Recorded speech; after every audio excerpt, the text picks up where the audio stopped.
Hey YouTube, video on budgie bath time. And yeah, make sure the cats make it in here.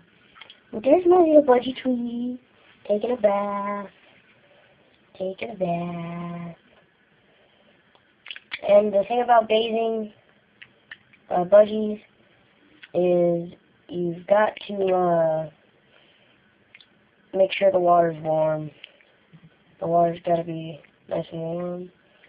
And, like, you can't make it real deep.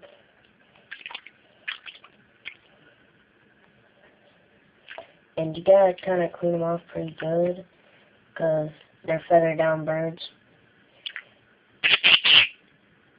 And if you don't know what feathered down means, she's going crazy. But if you don't know what feathered down means, oh, the water's getting cold. If you don't know what feathered down means, look it up on Wiki or something. But,